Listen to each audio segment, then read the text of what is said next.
June.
Ashatu ma sadgamaya, tamasho ma jyotirgamaya, mrityur ma mritangamaya, avir maidhi, rudro yatte dakshinang mukham, te namang pahi nityam, te namang pahi nityam. Om Shanti Shanti Shanti. O Lord, lead us from the unreal to the real. Lead us from darkness to light. Lead us from death to immortality, and evermore shine in our hearts with your resplendent face. Om peace, peace, peace. I am very happy today to introduce Swami Ishatmananda ji, the head of our Chicago Center. You all know Chicago, the famous place, hallowed with the name of Swami Vivekananda. And he is there from 2013, and now. The Swami is a very popular speaker, as you all know, online if you go. He speaks well and is very much appreciated. He is a loving sadhu, as also great organizer. Joined in Advaita Ashram in Calcutta, but beforehand he was in Cherrapunji also. And then went to educational institution in Purulia, very big institution. And then he created the center in Andaman, a new, totally new center created by him in an odd situation where there is no support system. And that's very, now become very important center of ours also. Then Arunachal Pradesh in the eastern part of India, and there also a school and much bigger activity there. And Purulia was, and he was in Andaman, Nicobar Island, in that place of Andaman for 8 years. And there are home of orphanages were there, vocational training school, coaching centers, etc., etc. And he created all those there. And as a headmaster, he was in 12 years in Arunachal in tribal school and engaging in a school. He was a head also there, no? Swami was head in the Arunachal Pradesh, and there he was a middle school, English medium school, and developed into high school and 4 boys' hostels and 600 students, 20-bed hospital, medicine, etc., all distributed among the poor people, did tremendous activity to uplift the condition of the workers there, etc. And he is the vice president of Bhava Prachar Parishad in 60 private centers in Assam, Arunachal, Manipur, Meghalaya, Nagaland, etc. And he is the author of few books also, Tales from Vivekananda, many articles and DVDs and albums were there available for Gita. So Swami is very famous in his approach to have new activity in home of harmony in Chicago. That was his great contribution. There was a center. He created a center in the heart of the city again, and that is a home of harmony. And that home of harmony is with new idea.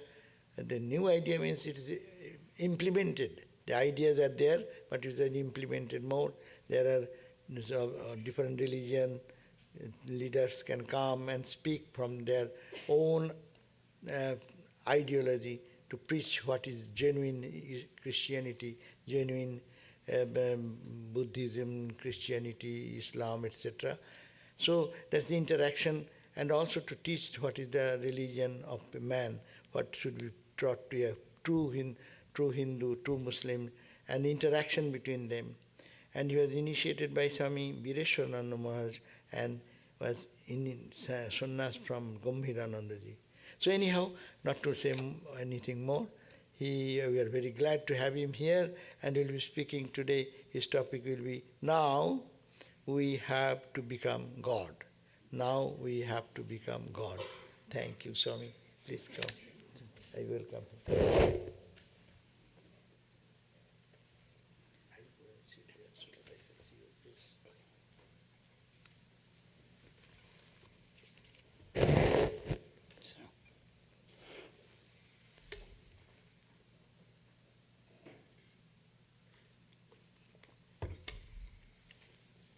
Now we have to become God, not less than that.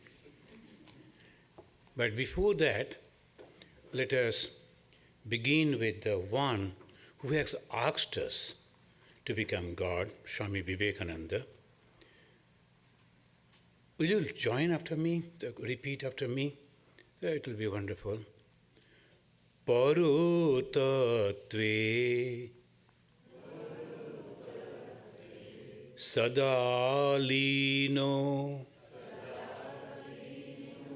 Rama Krishna Samagaya Yo Dharma Sthapanarato Biresham Tam Namamyaham Tam Namamyaham. I bow down to you. Though he was always immersed in the supreme consciousness, but the moment his guru, Bhagavan Sri Ramakrishna, asked him to perform a work, that is, establishing the dharma sthapana, he immediately plunged into action. So that Biresha, the hero of the heroes, I bow down to Swami Vivekananda. It was an excellent opportunity for me. Of course, we go different places and there is the chances. But when you come to this place, the Hollywood, and this Vedanta center, I don't know why. Today also I was telling Swami Sarvadevananda ji, there's a nice feeling comes when you sit over here in the morning, so many monks and nuns, they're sitting. So a good feeling comes, always, all the time. To the morning when I was sitting with the breakfast table, so many Geruva-clad monks, that's a joy for us. And I'm very thankful to Srimad Swami Sarvadevananda ji for giving me this opportunity to come and speak before you a few words about Swami Vivekananda's ideas. My brother monks, respected nuns, and the brahmacharis, Mr. Brahmachari, and dear devotees and friends. We will discuss about the wonderful topic, the opportunity that Swami Vivekananda gave us. Now you have to become God. But why he said now? Those who read Vedanta, they'll say, Athato Brahma Jigyasa. He never said Brahma Jigyasa. You have to ask about, inquire about Brahman. Atha. Shankaracharya wrote so many pages on that. Now here Swamiji said, now you have to become God. The Vivekananda, he is the Brahman in human form. That's true. The Brahman in human form, and as because he realized Brahman. A Brahmavit, Brahmaiva Bhavati. So he became Brahman, and wherever he went with a message, what is that message? To make people aware that you are also Brahman, Tattvamasi. There's a unique message he was carrying with him. The ancient message, that is the truth. Why you are suffering? You are the God, you are the goddess, you are the purity, you are the source of joy, and you are suffering. Why you should suffer? Oh, a little bit of pain in the body, and then somebody didn't write to me my happy birthday and all that. And all these little bit of things, and that makes us very sad. And whether his photo was published in that, my photo was not there. And even my photo is there, it was not properly printed, I was not. So many different ways. When we are brahmachari, and particularly in Belur Math, it's called PPTC, Pre-Probationary Training Center. And there was a big program happened in the Calcutta, and our Srimad Swami Bireshwarananda ji, he delivered the lecture, and many others. We brahmacharis, we went and sat at the backside. Next day, a report published in the local newspaper. I was sleeping in the noontime after the food. Then another brahmachari came and pushed me. Hey, get up, our photo has come in the newspaper. I told, that's okay, we'll see. No. The newspaper will go away because in the library only for a few hours. So I had to get up and dressed up and then cross the long way. You know that in Belur Math, if you have gone, by crossing the whole temple, then at the back there is a library on the top. Then you open that Ananda Bajar, very famous Bengali newspaper. I saw the picture, and where is we? Now this black thing, they're there. That Swamiji, up to that only the light wrist, after that it was only black. And he said, people don't know, but we know that we were there. So, that is the way only we need our photos somewhere. But so many times we have taken so many births, so many different forms, so many different names, in so many different places. Why then hanker for these only? That Swamiji said, you have to become God. So go beyond all this. But why he did that? Why he gave this message, this call? Because his guru said that. This is a wonderful tradition. Once the guru said, you have to follow. Before accepting guru, well, you are free. You can test your guru. And then once you have accepted for life. Whatever he said, we must follow that. There may be other respected people may be there. They may say, but once the guru said something, that is fast. No other way. And we can never ever develop our spiritual life if we are not following the Guru Vakya. The Guru Vakya, whatever he says, we must follow that. No question. Swami Vivekananda, you know how you are going on testing his own guru. And every time, everywhere, you will be testing him. And then afterwards, when he accepted, then he said, Ei jibonta oi briddhoke utsarga korechi. In Bengali he said, this life I have dedicated at the feet of that old man. Of course, we should not say old man. Swamiji could say. Sri Ramakrishna, to him, he has dedicated the life to. And so many others were there, the great personalities. And no, Sri Ramakrishna. Whatever he has said, I have accepted and I must follow him. No other place. This is called Shraddha. Without the Shraddha, without this particular quality, forget about developing spiritual life. You may live a good life, that's all. Not fighting with others, there's so many good things, so many good people are there. Will you believe one gentleman came to me, he and his wife, as because in the hospital, they are both doctors, in the hospital he found a poor man, he needs a kidney. And this person, he's a rich man, he himself is a doctor. He came to me and said, Swamiji, will you please permit me if I say I like to donate one of my kidneys to that gentleman because he is poor, he won't be able to purchase it. And then I asked to the wife, hey, what is your idea? Oh, this is okay, Swamiji. Now he has lived his life, one kidney will do, because she is also doctor. And if he wants to donate, can you believe it? Even when people are coming with the camera, we will give you this, that, then also, oh my God, my kidney shall I share? And this man going, and then lovingly he is donated. Now still he is living, and very good person. Yes, in the world this type of people are also there. I don't know how many monks will be able to do that. But he did it. So these good people are always there in the world. But at the same time, you have to have the Shraddha. Shraddha in Guru Vakya. Shraddha in the scripture. The scripture said, thou art that. You are that purity. You are that Brahman. You are that source of happiness. And we must believe, yes. But what is the problem? Why can't I feel that? You have said, okay.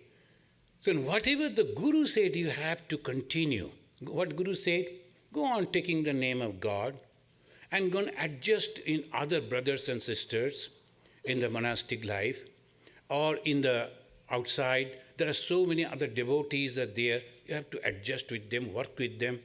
No, I am alone. I like to work alone. That means you are protecting your ego. When you are working with all others, hey, why you have kept that thing over there? It hurts me. I am the doctorate, PhD from so-and-so university, and she is asking me to do like that. And that you have to adjust. Ego get crashed every day, every moment. And slowly you are developing. Guru asked me to work, I will work. And they are torturing me, they are criticizing me, they are not liking me, no problem.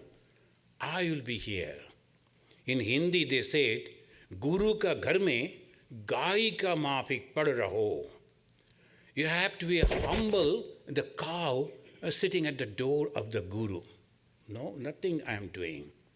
So like that humbleness, Swami Vivekananda came, he was inquiring, then when he accepted, and he was with Bhagavan Sri Ramakrishna, and Swami Sri Ramakrishna said, you have to establish an organization. You have to look after all these boys. He said, okay, I will do that. And he was doing that.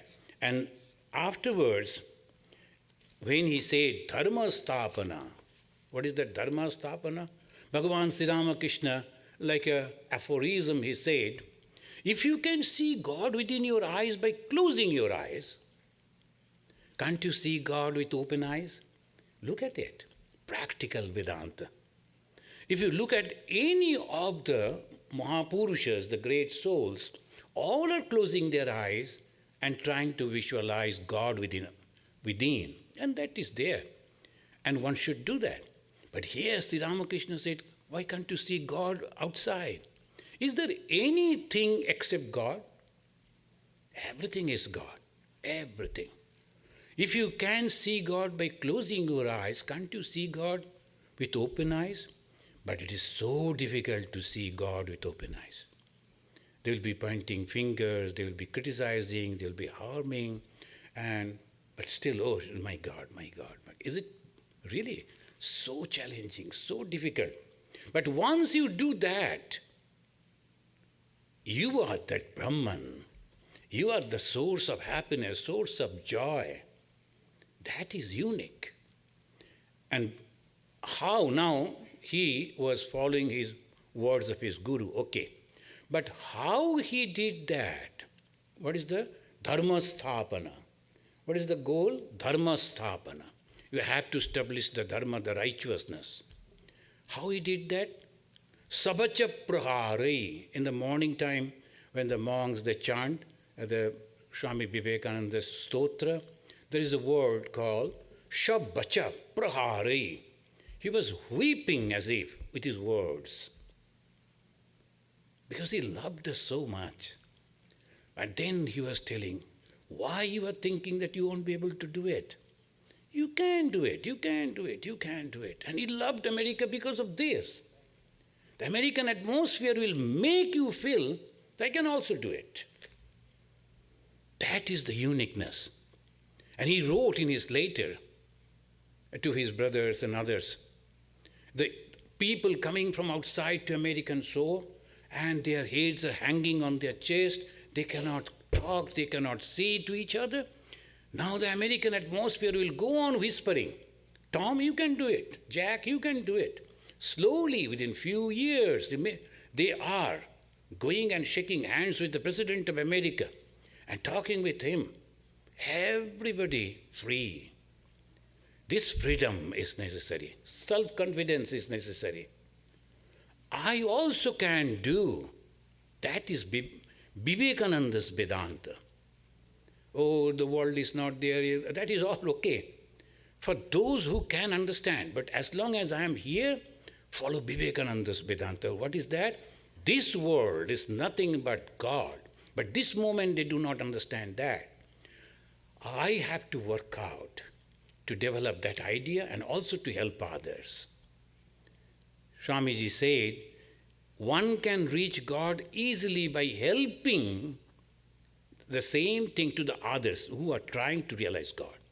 You should go out and help them. And while you are doing that, you are developing the same thing within you also. This way, Swamiji, Sabacha Prahara, he was almost flogging. And he used the words. What are those words? Brahman.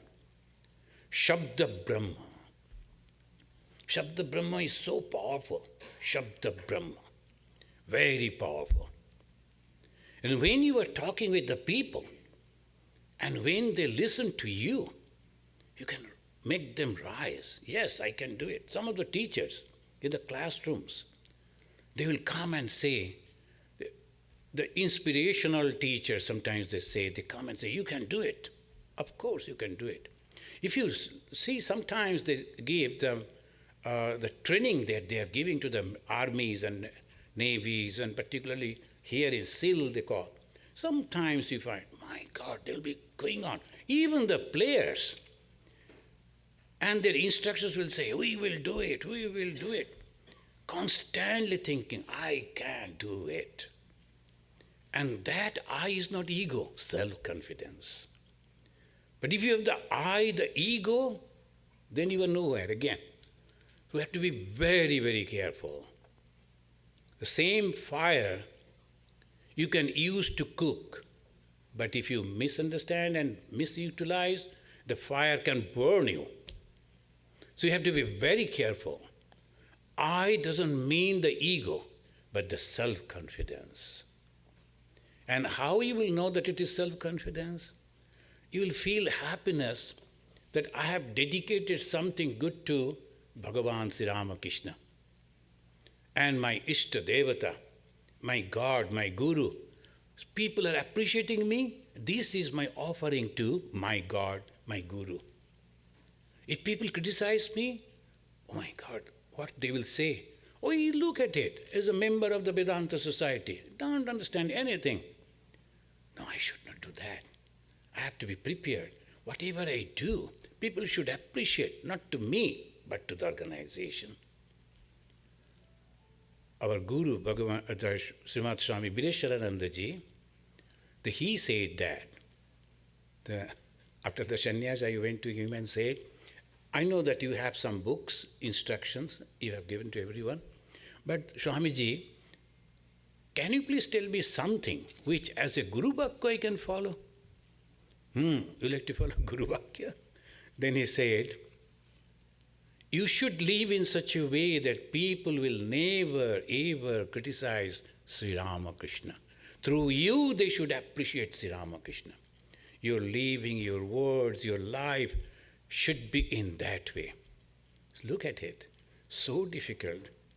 Sometimes you feel like slapping someone, but you should. But still immediately Guru Vakya. No. Then I'll say, no, that is, you are so good, you are so kind. By that we constantly remembering that you purify yourself. Swamiji also did the same thing. And when he said, hey, you are gods, why you are weeping like that? You are telling the truth. Truth means, we are truly Satya, eternal, Muktya, ever free, Anandamaya, blissful Brahman, all of us. But when they say that you are sinner and this, that is on the beginning. Sometimes they say. So to get the inspiration, you should not do this, you are like. But ultimately, we have to understand, if we are not pure, then how can I understand the God who is pure? And once the Jesus could do it, once the Buddha could do it, once Sri Ramakrishna could do it, once the Shankara could do it, I also can do it. Maybe they were a little advanced, I'm a little backward, but no problem. I can do it. So this is the way we have to, hearing the Mahavakya, the great statement, thou art that, Tattvamasi. When the Sri Ramakrishna gave that teaching, you can develop, you are that power. And slowly, when Sri Ramakrishna was telling Narendranath, the young boy, you are having that power, you are the Rishi of Sapta Rishi, you are this. And he said, sir, I know that you love me, but don't say that so much of exaggeration. The people you love, they will say that you are mad. I'm a very humble boy and the son of so and so. But Sri Ramakrishna said, no, you are that power. And slowly he started having the tapasya, Swami Vivekananda's tapasya. So what he did, other people we can see that meditating, and he is going here and there to look after the people, because other Responsibilities are there. His mother, she was suffering. His brother and sister, they were suffering. We had to look after that. And here, all the monastic brothers, they are there. And we have to look after that too. And that way he was going on, at the same time constantly going on, meditating on that truth. I am that Brahman. We can imagine the way he was doing that. And slowly, slowly, Sri Ramakrishna touched him. And he got that blissful idea, that realization. But he was not satisfied. He himself wanted to realize that. And one day he went to the Himalaya, and then his Guru Bhai, the Swami Akhandananda ji, he went to bring some food. And he sat, there was a beautiful river. He bathed into that, and then came and sat under the peepal tree. And he started meditating. And when his brother came back with the food, he never cared for the food, and he was so happy. Ganges, his name was Gangadhar, the Gangadhar English Ganges used to say, now I have solved the life's problem. What is there in the microcosm is there in the macrocosm. What is there in the macrocosm? It is here in the microcosm. I see myself in the whole universe, and the universe is me. Whom to criticize? Whom to say, oh, he is bad, she is bad, and she is... No, everything is me. That is the wonderful realization. Brahmavid Brahmaiva Bhavati. After that, he planned his campaign and how to reach out. He traveled the whole length and breadth of India. Is there any chances? No. Because so many hundreds of years they were the subjugation. Under the subjugation, they lost all their originality. So no, these people weren't able to help me. Where to go? Then he went and meditated in a place which is away from the land, surrounded by the water. He sat over there, Kanyakumari, very famous place. And this time he meditated on the human, how to help these people. And when he saw the Indians, he cried out, lo, the descendants of the rishis have become next door neighbor to brutes. They were the descendant of the rishis. And now look at it, how they are living. No food, no clothing, no health, nothing, and no vision. What they will do. So in that condition, he was meditating, and he found that his guru is beckoning him to go to the West. And he got the blessings of Mother also. Then he came over here. And why? To knock the West so that it will ring in the East. And he came over here to get the success. And you all know that how it, and Sri Ramakrishna's way. The Sri Ramakrishna, when he got a very good letter from the Professor John Wright, he was very happy that I am going to present it and they will allow me to speak. And he misplaced that letter. He who could remember the whole dictionary could not remember the address and the name of the president. Can you imagine?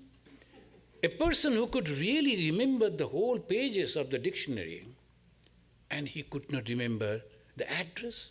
No, it is Ramakrishna. He never wanted that somebody else should help him. He should go like a son of a god. Then on the 10th September, 11th September is the program.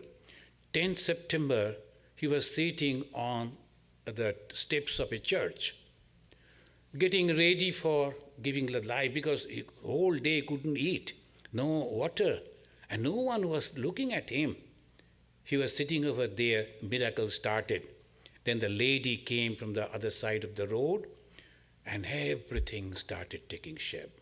Husband and wife, they took him like the father and the mother to this young boy of 29 years old.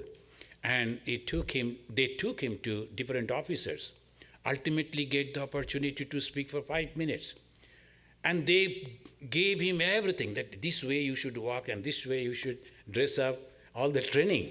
And Swamiji went on the 11th, he was walking with the other leaders.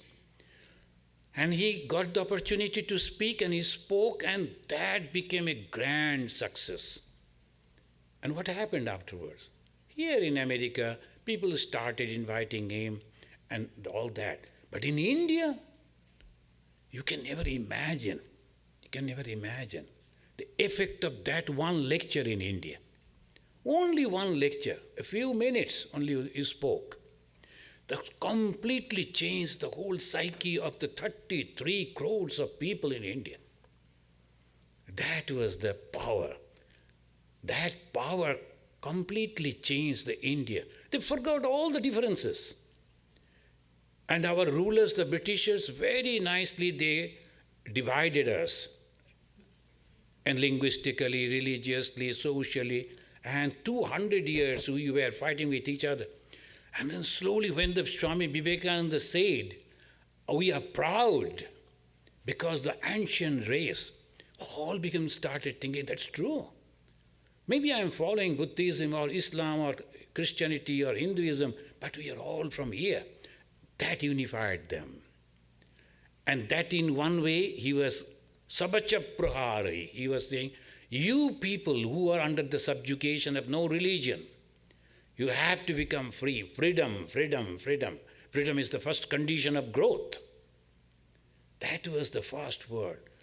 And he said, right from the birth, you are dedicated at the altar of your motherland. So they started over there. Here he saw the wonderful people, truthful people. Whatever they think, they say. They never hide. No hypocrisy at all. Hey, so I never knew the way they say. I gave a talk and then asked, how did I speak? They said, oh, interesting. I thought it's a very wonderful, he's appreciating. Oh, no. Actually, you have tried well, that much. So, interesting. So, this way, but look at Swami Vivekananda. He came. Who taught him all this? No one. So I myself, now, 2013 I came. I went to purchase a cup of coffee only. So confusion. The gentleman over there, the young boy, and he was saying, here I go, here I go. I said, why go? Because I couldn't hear, understand the way he was speaking, here or go. So I said, go only I could hear. So why should I go? I have the money, I like to purchase. Then someone from the back said, he is asking, you like to drink over here, eat over here, or like to carry? That, but who taught Vivekananda this pronunciation of Americans? But he understood it. He talked to them. He lived with them. Yesterday at the Pasadena house, so many family members, so many people, they were there. And the Americans, when they speak among themselves, between themselves, oh my God, it is impossible to understand. But how Vivekananda could understand that? He was not born over here or he didn't get the education over here, but he could understand it. And they also could appreciate. And the way he used to talk to them, this is the power of Brahman. This is the power of that, love. And everything became, and they started loving him, and Vivekananda started giving him that you must surely develop yourself. And then he said, in Bengali he said, Chile poshu, you wear the breast. Hoiacho mano, now you have become human. Akhon, now you have to become God. Ebar devota hoite hoibe. In Bengali he said, Ebar devota hoite hoibe. And why he said like that? To whom he said that? Those who were trying to realize God. They were following him. So he said that, and to his disciple actually, he said this way. Why? Because we were, in the beginning, tamaguna, tamasika. It says in the Bhagavad Gita, 16th chapter, the 4th verse, it says, dambha, darpa, abhimanascha, krodha parushyame cha ajnanam cha abhijatasya partha sampadam asurim. Asuri sampad. That means all that is the damba, arrogance. If it is there, that means your level is that. And the beastly level. You have not come to the human level. The arrogance is there. I can't adjust with others. Whatever I say, I. If you don't mind, I have heard that I like that word also. Either my way or highway. So that way, of course, it may be explained that as a self-confidence, but sometimes the arrogance also. You have to follow my way only. This damba, darpa, it's pride. What is there in you? A little bit of knowledge. And where from you got that knowledge? Particularly the religious leaders. Where from they are talking? From the scripture only. He didn't realize anything. He only read that. Other people had no time, so they gave the opportunity. Hey, can you please explain Bhagavad Gita? And then he'll be so proud. I am explaining Bhagavad Gita, first sprinkling Ganga water, then this, that. You have not done anything. Sometimes reading the gospel of Sri Ramakrishna, we become so egoistic. I am giving the classes on gospel. Have you written that? Sri Ramakrishna spoke, somebody else wrote, you are only reading that. Other people don't have time, so they allowed you to, can you please read it for me? You should be humble, rather sometimes you become very egoistic. I am giving the classes. So one must be very careful. What is your level? At the beastly level, egoistic level, your tamasic level, damba, darpa, the pride, abhimanascha, ego, all the time. And then krodha, anger, parushya, cruelty, all these things, if it is there, now you have to go a long way to become God. So the first thing, you have to give up all that. Swamiji is giving the call to those people who have already overcome that. And then now you have to become God. That means they have already completed all those things. Now they are free, they are pure. So this, then Manush. What is the Manush, the human being? Rajaguna. The good and the bad mixture. They will be helping, but at the same time they'll say, don't forget that I helped you. Then, you know that there was a very funny character is there. In the Middle East, the stories, he gave, one of his friends came, the neighbor came and said, I don't have a good coat, but I have to attend a function. Can you please rent your coat to me? Said, why not? I can give it to you. And then he followed him.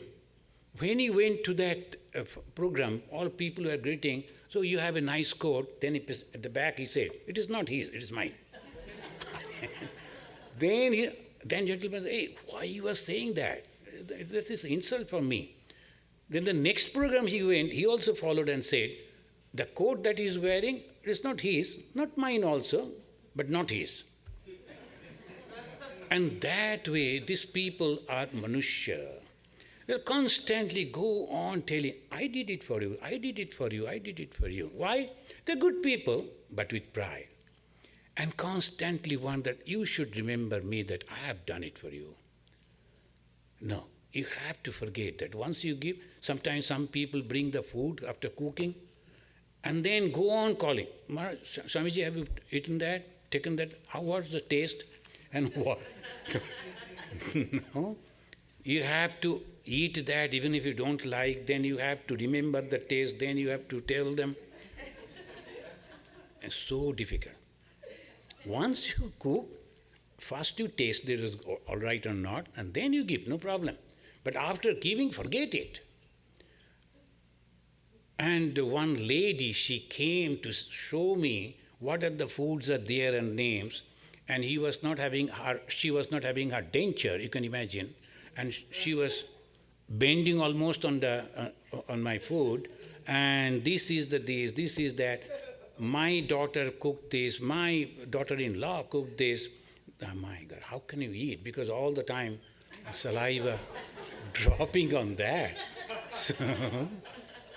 So that is the problem. They love, but they do not know, at least from distance they should speak. I was in village, so many different experiences. So this way, all these things, they love. They love to cook. But the problem is they can't forget that I am offered that, that's all. No, only that much. You do and then forget. Even the monks. Suppose I have done something. Now, everywhere I go, they'll be going on telling, he has done this thing in the Andaman and they have done this in Narottam. I also feel, and now sometimes I say, oh, he has not mentioned this, I did that also. That's very difficult. So you overcome all the bad qualities of the Pashu, the lower grade, but then you come to the human, and very difficult to cross that boundary. We have to. How it is possible? I do everything for God, then I forget. I do so many things for God, then I forget. Look at the life of Swami Vivekananda. He did everything here in America, all alone. And he did for the whole country. Then afterwards, when they were criticizing, he never bothered about it. And sometimes when the other American friends, they were telling, why don't you reply to them? He said, either they should criticize me or they should praise me. They should not ignore me. No one can ignore me. That was the way. But he never bothered about that. And when he went back, another Swami came. They were not going well with the devotees. So all the complaints started coming. But Swamiji said, no, I am not going to do anything. Swami Abhedananda ji, in his own way, he was running. That is called, once I have done, I have done. And I don't bother about what they are doing because that is not my job. So this, when you complete that, then he said, first you become man. That's why he gave a call, come and become human. Friends, how to become a human? We are all human. But no, the human quality, there are two wonderful qualities that you have to develop to become human. What is that? First is, it says, I'm just skipping, Kritagnyata and Shraddha. These are the two qualities, Kritagnyata and Shraddha. What is Kritagnyata? Gratefulness. And Shraddha, the faith. The faithful to the scripture and to the guru and to the teachers. And whoever helped me, I should learn. I have learned it from him. So I am that way respectful. These are the two qualities on which we are standing. The two legs of a human is this. One is gratefulness, another faithfulness. I am faithful to my scripture. I am faithful to my guru. I am faithful to my teacher. Because they have taught me this. So that is the one. Another, gratefulness. I get everything. That's why they, from the beginning, they used to teach, Pitri Devo Bhava, Matri Devo Bhava, Acharya Devo Bhava, Atithi Devo Bhava. Someone coming and visiting you is like a god. If you don't have any other food, you should share your food. That is called Atithi. Because since he has come, I must do it. Maybe I have to fast because there's no other food left, but I should do that. And my father, my mother, whatever they may be, I should be grateful to them. They have given my life. They have protected me. When I was infant, there was no one. I should not forget it. Anyone doing any help, I should not forget it. So that is the first quality of a human. And that is the reason the Hindus, they worship the sun, they worship the moon, worship the rivers, worship the trees, worship the ocean, worship the land. Why? Because we are grateful to them. And without the sun, no one of us will be able to survive. We know that it is nothing but a star, and the celestial body that's there. But as because we are helped by that sun, we all, in the morning, we get up and then rising sun, all the Hindus, respectfully, they will say a pranam to that sun. Why? That is the quality of a human. Swami Vivekananda, after becoming famous, he went back to India, and they were organizing a huge program in a hilly city. And he suddenly found, sitting over there on the dais, that a gentleman, a Muslim, a very ordinary person, helped him by giving a cucumber once. When the Swami fainted, there was nothing to eat. And that gentleman offered him a cucumber. Swamiji never forgot that. And he recognized that face. He went down and brought him up on the stage only to say that this man helped me. This Kritagata. Anyone, anywhere helped, we should not forget it. But most of the people, those who become high and powerful, they'll be forgetting all those who helped him in the beginning. That is not a quality of a human. The first become man, and then also Shraddha. Shraddha means respect for those who have helped us. That is Shraddha. When you have done with that, then only you are coming to that to become God. Atma Shraddha, Swami Vivekananda added. And traditionally, Shastrasya, Guruvakasya, Sattva Buddhi Avadharanam. You have to accept that each and every word as truth. The scripture and the Guru, every word. Swami Vivekananda added Atma Saddha. And that is Vivekananda's Vedanta. Constantly asking us, you have that confidence, should have that confidence. Oh, I can do it. I will realize God one day, for sure.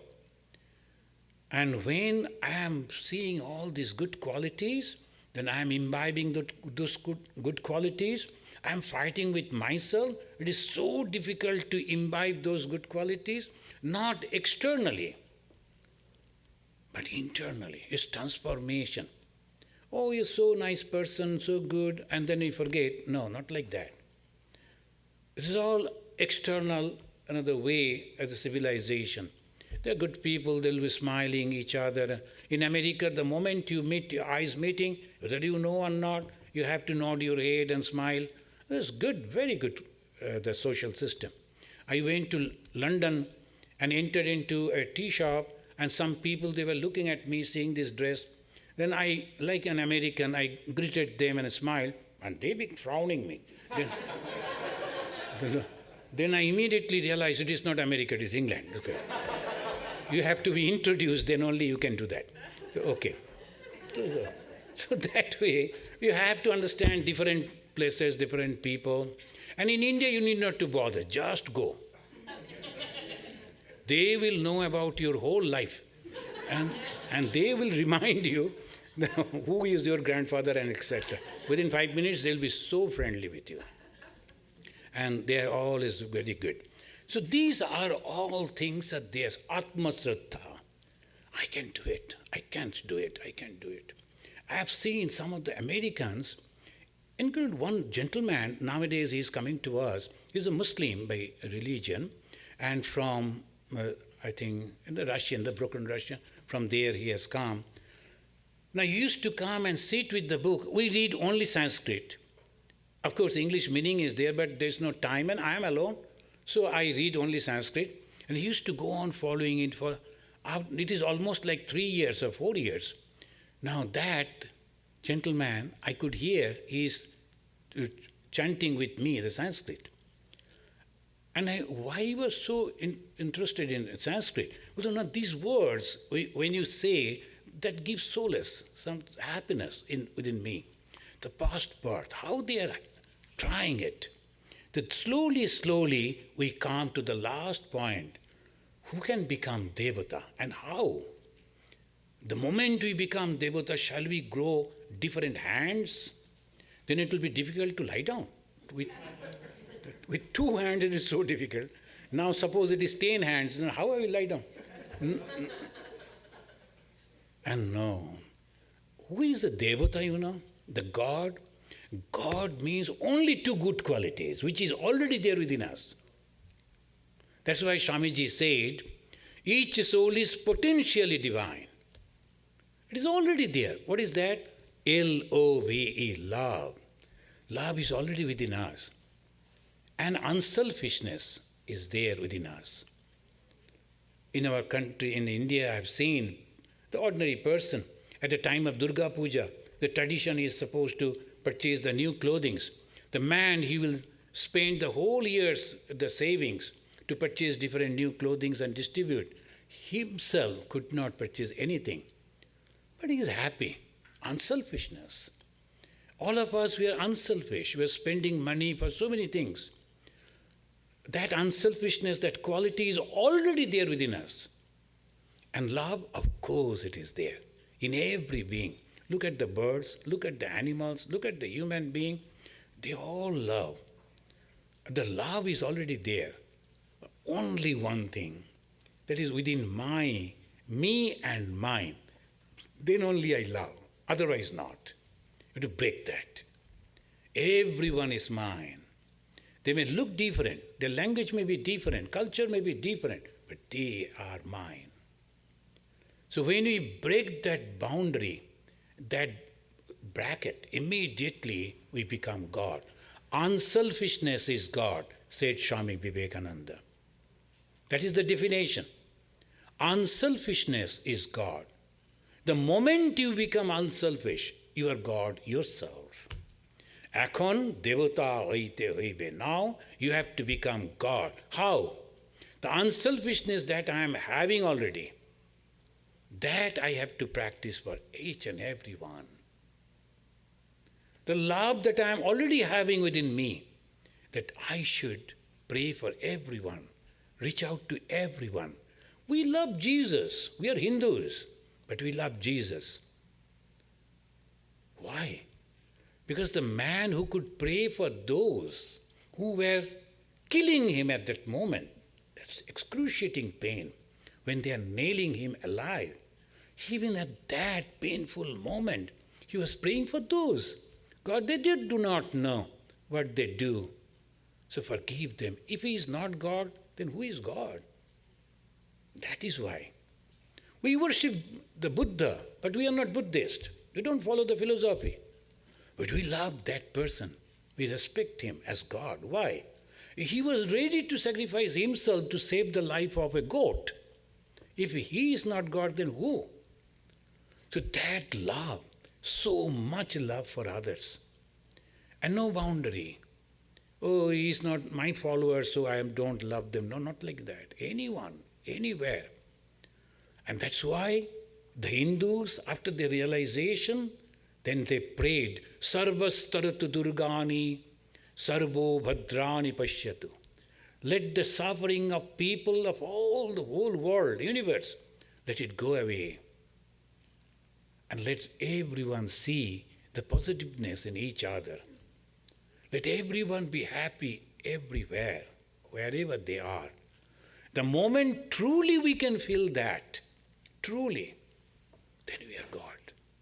That time you can say, I am God. So Vivekananda was crying in the midnight. He was pacing up and down in Belur Math. Then one of his brother disciple saw him. Swamiji, any problem? Anything? Sometimes, maybe. So can I help you? Then he was, oh, how could you sleep? Look at those people. They have gone to bed without food. Some people, they're dying. How could he sleep? So all those pain he could feel. If he is not God, then who is God? Now we have to become God. Thank you very much.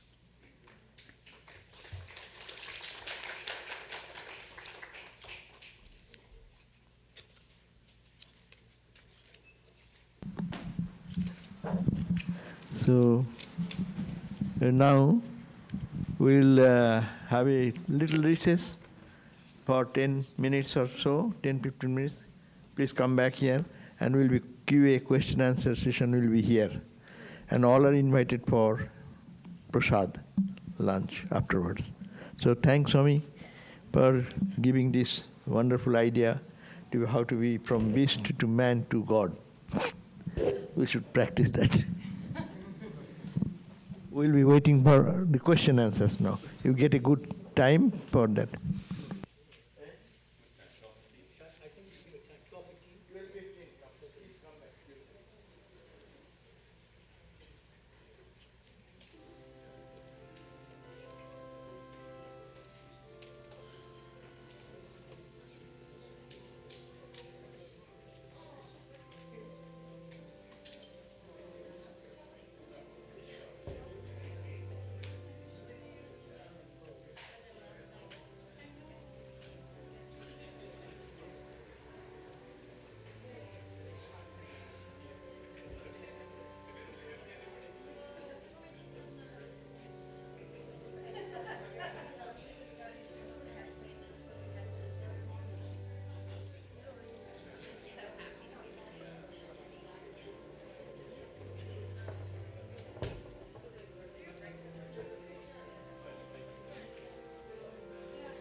Waiting on you to tell him to come back.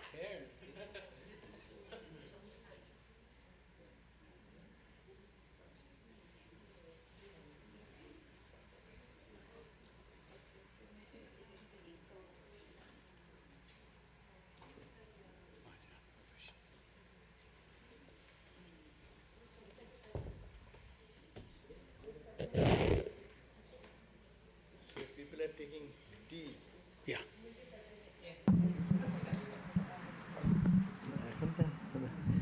Please call people who are outside. Huh? Yeah. But come quickly. Okay, so questions for revered Ishatmananda ji?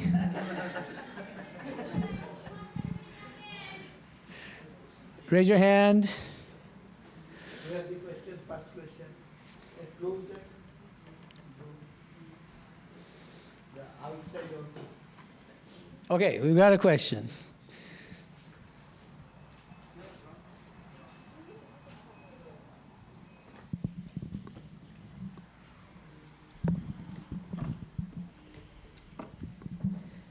Namaste, Swamiji. On Wednesday, I learned, like, if dog bites, you don't need to bite back. So that is very strong philosophy. Because he also explained, like, Newton's third law, every action has equal and opposite reaction. Means I completely agree, and I have been following like ahimsa and Hinduism since childhood. Like that's how. But if somebody attacks you, not you, means anyone. So what should be or anything forcefully something happens? Okay. What is the strategy? Oh no, ahimsa doesn't mean that. So it is very categorically in Hinduism it is mentioned, if there is a person who is trying to kill you, you have every right to fight back, to protect yourself. And if someone is coming and harassing your wife or daughter, you have every right to punish them. And if someone is trying to arshoning or giving the poison to kill you or take away your property, you have every right to fight back. This all comes under ahimsa. There's nothing wrong in it. It doesn't mean that you have to be all the time, you like to hit me? Hit me. They're not like that. There's nothing like that. Rather, Jesus said, if anyone slap on your left, then right and all. Krishna, Lord said, no. Krishna was completely different. So you have to go and kill them if they like. You can't do that. So anyone coming, Bhagavan Sri Ramakrishna also answered very nicely. He said, don't punish them in the way that like the kill and all that. Rather, you should show your hood. Now, hiss, in the language of the Sri Ramakrishna, you should hiss but should not bite. That means sometimes you have to show, hey, if I like, I can fight you back. But I am not doing doesn't mean that I don't have the power. I have that power. As she showed, like this. Other questions? Yeah, we got one in the back.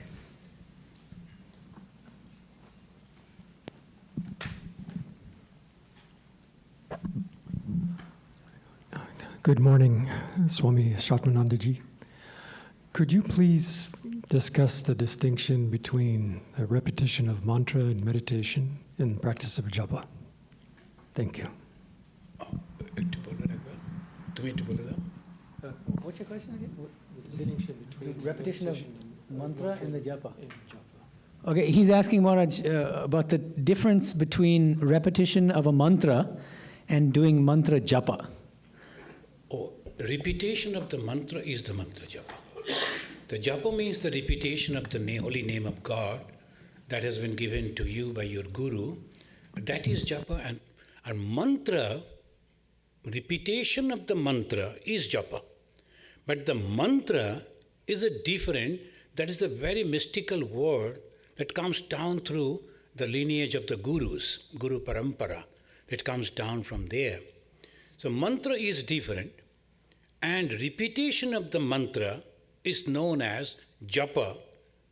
That you can do. Repetition of the mantra is japa. Other questions? Yes, Geeta. Lovely talk, thank you. When you talked about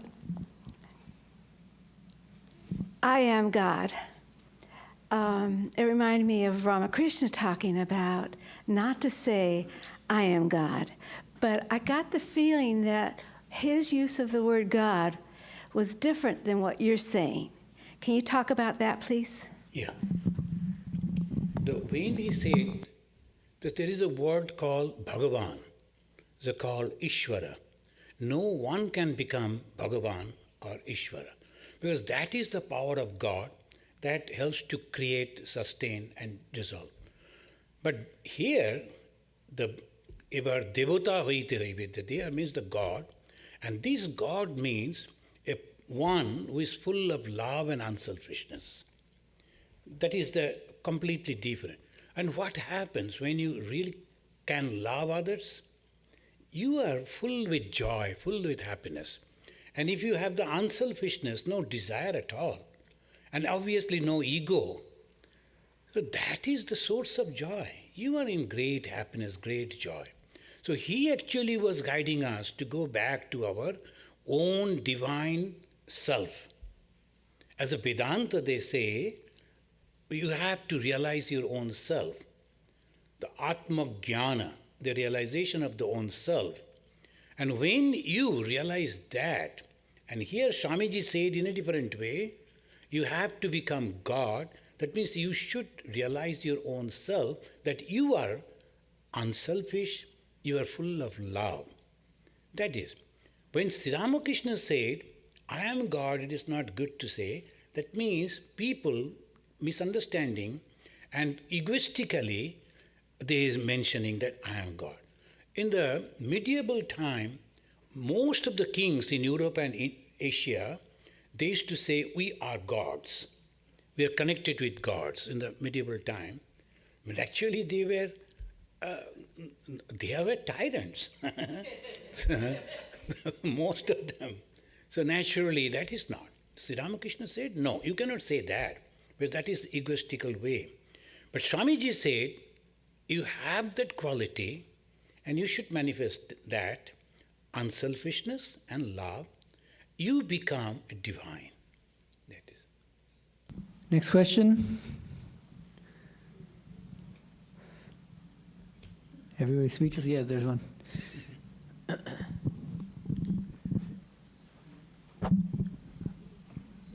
You had talked about Thakur telling Swamiji he's a Sapta Rishi, right? Sapta, 7. Oh, that's what I meant to say. Seven. Yes. Was that a transmission that sent him into a sort of state, or was it where he was recalling, oh, I am that Brahman, or was that after he was actually touched and had that experience? This is, we have to understand in this way, Vivekananda in reality, he was one of those great souls who could retain their individuality in the realm of nothingness. When you go to that level, there is nothing actually. No one can retain their individuality, but there are 7 very holy souls that still are there, Sapta Rishis. So he is one of them, and he was the head of those 7. He came, he took the form of the Narendra and became the disciple of Sri Ramakrishna, and he showed how to realize God, the Brahman. Then after that, as because his guru asked him to help the other people to realize, he plunged into that, Dharma Sthapana. In reality, he was Brahman only. But he showed us that he is practicing. How he practiced day and night. He used to, so many temptations were there before him. When there was no job, there was no money, then the one rich man said, if you marry my daughter, I will give you a lot of money, I will send you to foreign countries, to London, you can study over there, you'll be a rich man. Just marry my daughter, that much. So you can feel, as a young man, he can't feed his mother or brother, sister, and that type of temptations are coming. There are other people also, but Swamiji said nothing. In this country also, when Swamiji was asking for donation, then a very rich lady told, hey, why you are begging? You marry me, I will give you so much of money. Then he realized that some of the ladies looking at him in a different way. Then he said, who will look at me in that way will become the golden frog. Be careful. And they became afraid because he was a yogi. Maybe. So you will turn into gold. So Swamiji's temptation was much more. But even then, he was steady. That life we have to understand. He was very, very steady. Why? Because he realized that Brahman. And after the realization, you know what this worldly temptation can do? Nothing. Swamiji was Brahman, a realized self. But he pretended that he is an ordinary, and then he practiced all this austerity for us, so that we also follow in that way. Questions? Okay.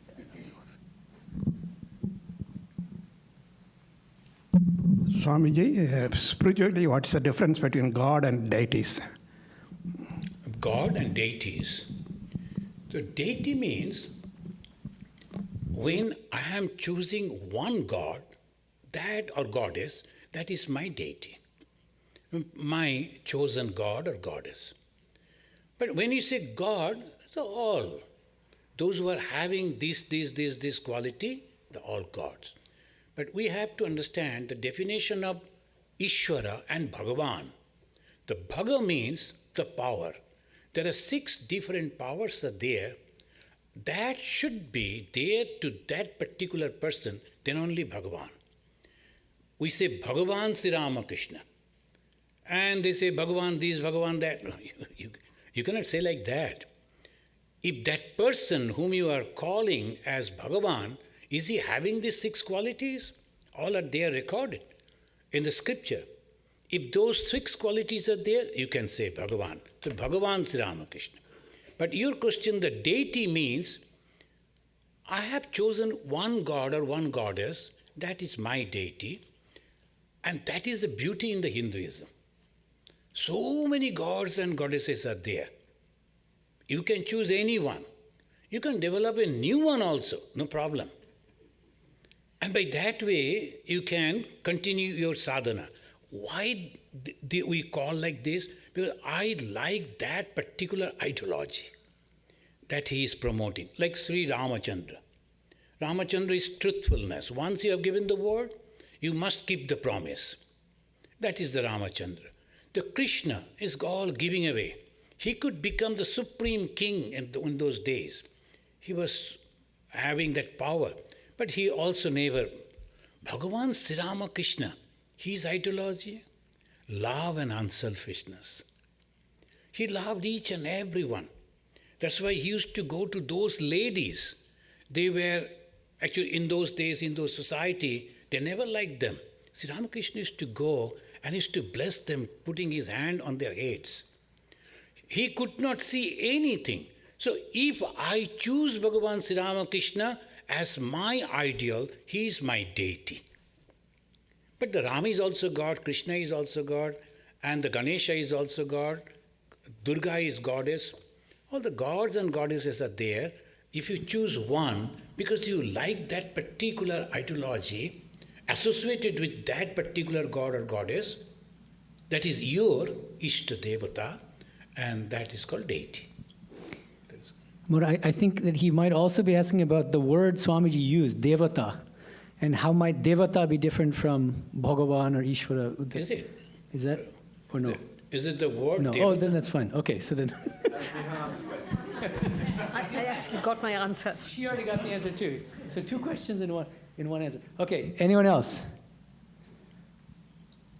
Don't be shy. They're sort of shyly raising your hands. Namaskar, Swamiji. My question is like, what does true mean and what does justice mean? What does truth versus justice, Manas? Truth versus justice.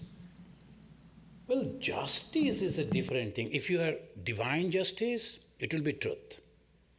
The divine justice, if you are waiting for, it will be truth. You will never.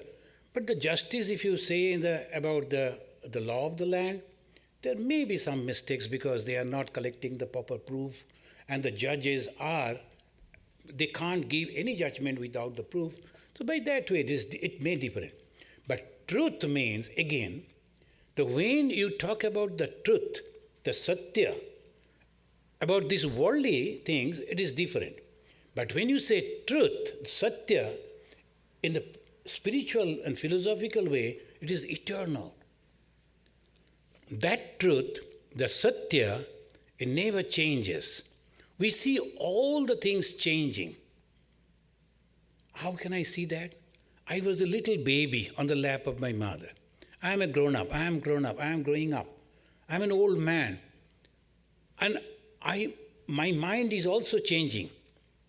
I like the kites, I like the ball, I like this, I like that. Now, mind is also changing. I don't like those things now. So mind is changing, body is changing. The physical thing, the change I can notice.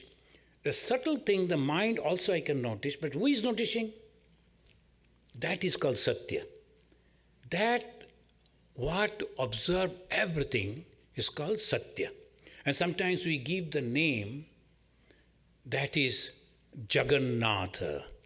The Jagannatha is the Lord of the whole universe. Jagan means the universe, Natha, the master. The Lord of the universe is that. That satya is different. But here the satya, what is truth, it may be, it may not be, so it changes. Yeah. Thank you, my friend. Thank you for coming. Thank you for your talk. Thank you for you. Many teachers of Vedanta throughout the world and over the ages, the emphasis of the Ramakrishna order as it approaches Vedanta appears to be very much the purification of the human mind. And the purification, at which point it becomes so purified, it pretty much simply stops operating and you're in a different, we'll call it a very peaceful, lovely zone, because the human mind's no longer desiring, and chasing. Now, we have other schools of Vedanta that emphasize the purity of the human mind, but others go, well, let's fast track it and simply go the annihilation of the human mind and end it, boom, which I never hear discussed with any of our beloved teachers of the Ramakrishna. And I simply would be asking, one, is the annihilation of the human mind ever taught among, at some levels or at some branches of the Ramakrishna order? And then, of course, there's the third school of Vedanta and the teachers of the highest teachings. We first go with the purification of the human mind and it stops functioning. Second, simply annihilating the human mind, period, gone. Not to return, has nothing to do with meditation or otherwise, it is gone. The third would be simply replacing it with the divine mind of Mother, the divine mind of Ishvara, or any of the lords of that level. Are any of those latter, the two or the three, ever taught at some level within the Ramakrishna tradition? Thank you, sir. Thank you. Thank you for your observation. You have very nicely observed that the Ramakrishna tradition, we always emphasize on the purity of mind, because that is very, very important. Annihilation of the mind, Yoga Vasishta. That is the word in the Yoga Vasishtha, it mentioned the annihilation of the mind. The Guru, the Yoga Vasishtha, Vasishtha Deva, he is asking Sri Ramachandra, you have to kill your mind. Very strong word he used. And what is the killing mind? Bhagavan Sri Ramakrishna, you will wonder, he used to ask his disciple, Swami Vivekananda Narendranath, to read that book. And he will deny, no, I am not going to read this book. Because that is the very ultimate of the Vedanta. You have to kill your mind. What the mind does, thinking, what it thinks, the worldly things, how it gets the information from the world, from the 5 organs, from the eye, the nose, the tongue, and the ear, like that. We go out, it goes out, collect information, give to the mind. Mind is thinking. Here they say, if you like to realize Brahman, the truth, the knowledge, you have to completely kill that mind. That means stop functioning in that way. But annihilation doesn't mean the mind to get purification. Unless the pure mind means when your same mind, when you are thinking only about the self, about the Brahman, about the Atman, that is the purity. So the only 2 things are there, creator and the creation. If you think about the creation, it is impure. If you think about the creator, it is pure. What is purity and impurity? This much only. When we think about the creation, then it is impure. But the moment you transform that and think about the creator, it is pure. That much. Now some people will say, don't at all think about the creation and go to the creator. Difficult. It is path, the path of knowledge. Neti, not this, but very difficult. Some will say, why don't you think that where from the creation came? From that Supreme Being? How he created? From his own? So what is this? The same thing in different forms. That's all. So why don't you see God in different forms? In the positive way. But the same. You are not seeing the world. You are seeing the God in different forms. How?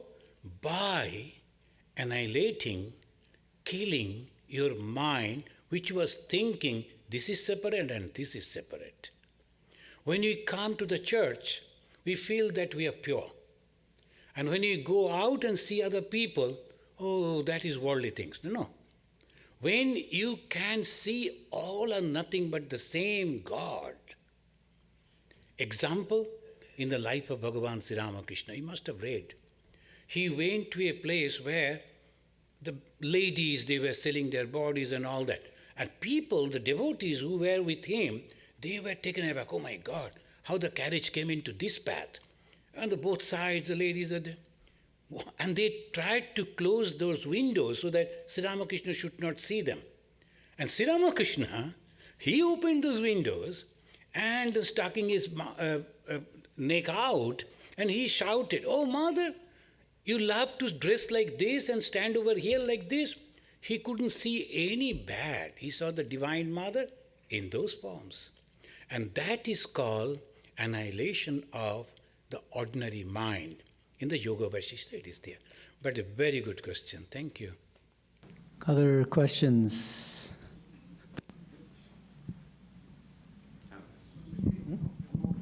What's the difference between... One second. Just one second.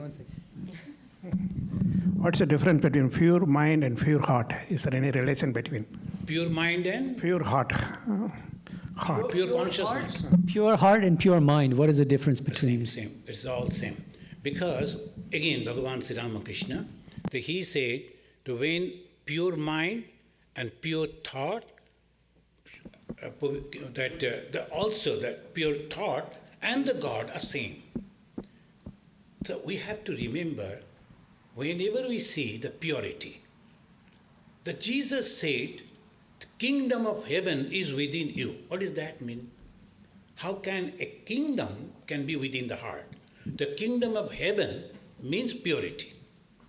And he said, Jesus again said, blessed are those who are pure in heart. they shall see God. How can you say that we are sinners if we can make our mind purified? And what is that purity actually? Purity is this. In two different angles, you can understand. This world is impure, with so many varieties of things.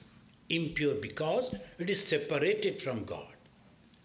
And God is pure. This is the one way. But if you think God and this world, because God created this world from His own being, are all pure. Swami Vivekananda, he actually advocated this. And that's why Sister Nivedita, she wrote about her Guru Vivekananda. There is no difference between these worldly things and spirituality in him. Both were the same. That should be the goal. That should be the goal. When we eat, we chant Brahman Pranam Brahmahavi. What is that? I am eating, but I am reminding myself this food and the way I eat and the one who is eating, everything is nothing but consciousness. But it is difficult, of course. And as that young Naren, he laughed hearing his guru, Bhagavan Sri Ramakrishna, said, see all these utensils that I use for puja, and that temple, and the goddess Kali, there, the lady standing over there, the cat over there, all are nothing but that Supreme Brahman, the God, consciousness. He came and he was having a good fun on this. He was telling, look at it. All these utensils are also God. But they are. Sri Ramakrishna touched him and he saw that. Without consciousness, nothing is there. If we can understand that, we are pure. As long as we are not having the difference, we are impure. Did you want to ask a question? Yeah, Maharaj, thank you. That I wanted to know the context of the quote, Swamiji's quote, now we have to become God. Was it a letter, a conversation? What was the context? It is in that Swami Shishya is the conversation between disciple and the guru. So he said, Evar devata hitaive. Other questions? Okay, I'll ask first. There's a new person, and then I'll come back to you.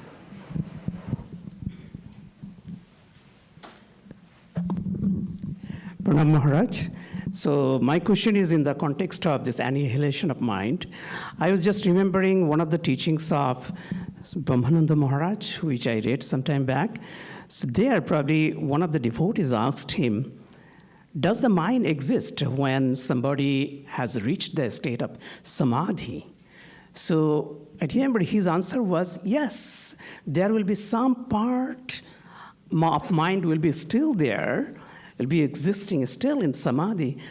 Otherwise, how can that person realize the great joy that samadhi brings, really? So that was his answer. So looks like from his point of view was that even in the stage of samadhi, a little bit of mind will be still there.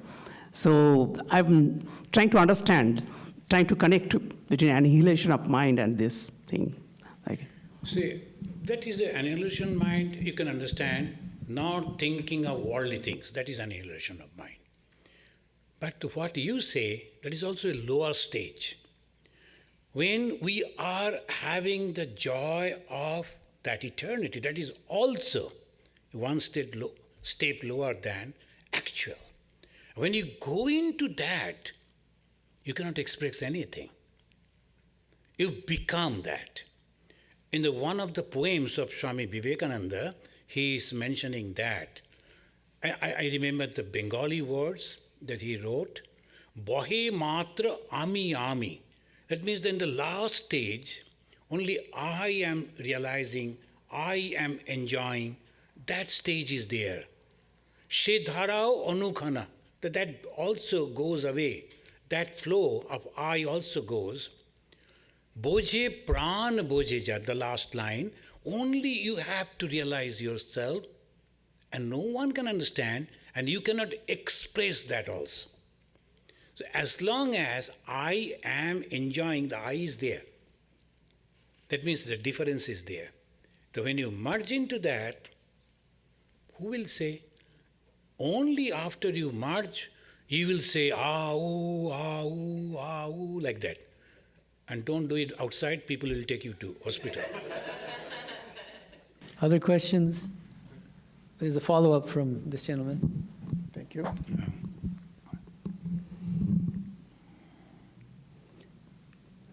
The question centers around Jivamukta. Jivanmukta.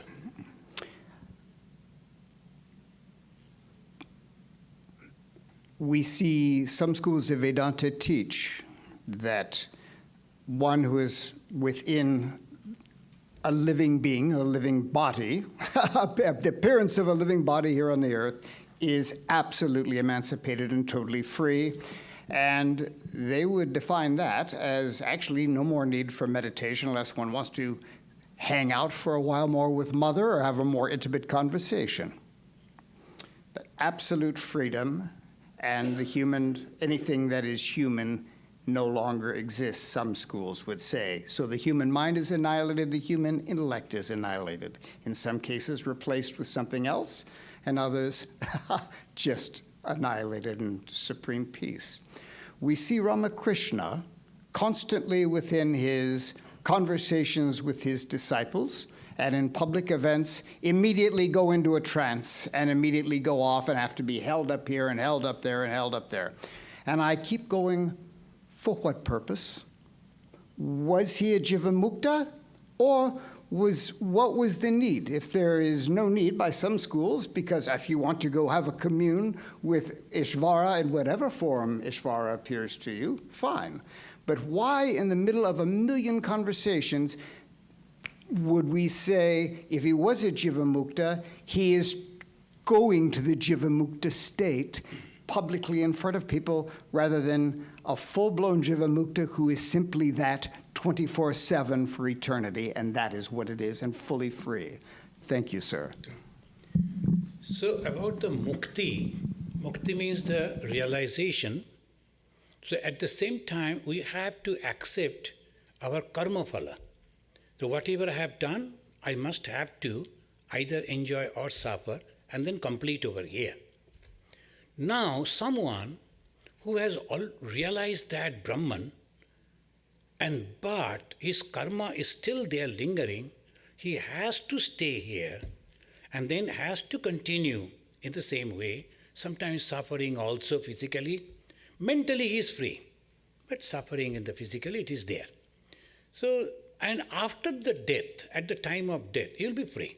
It's called krama mukti, becoming slowly, but after death, surely he will be free, never coming back to the circle of birth and death.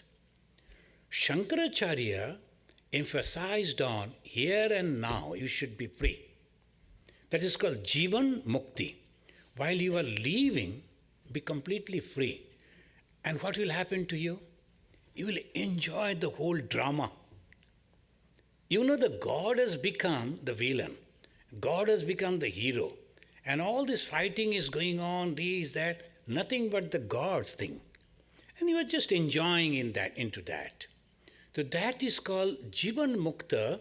He is free while living in the body itself.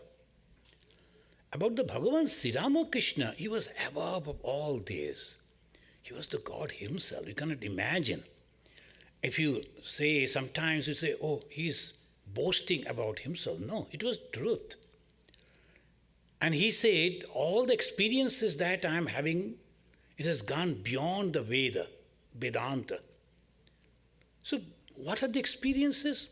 He was just like standing over here, immediately going to that supreme bliss, again coming back, again talking like this. So that is the thing, Bhagavan Sri Ramakrishna.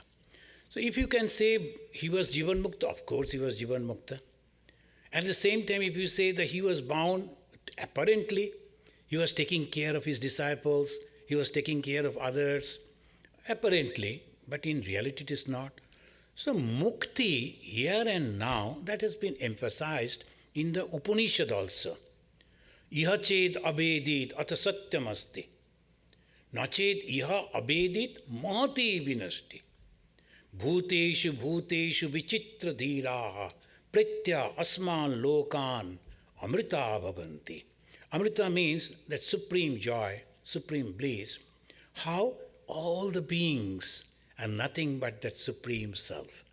When you see like that, you realize that is the truth. And here and now you should do it. Iha ched abedit atasatyamasti. Sri Ramakrishna emphasizing that way. Here and now. How? Again come back to the old question, purification of mind. Satya samsuddhi, that mind should be purified. How the mind will be purified?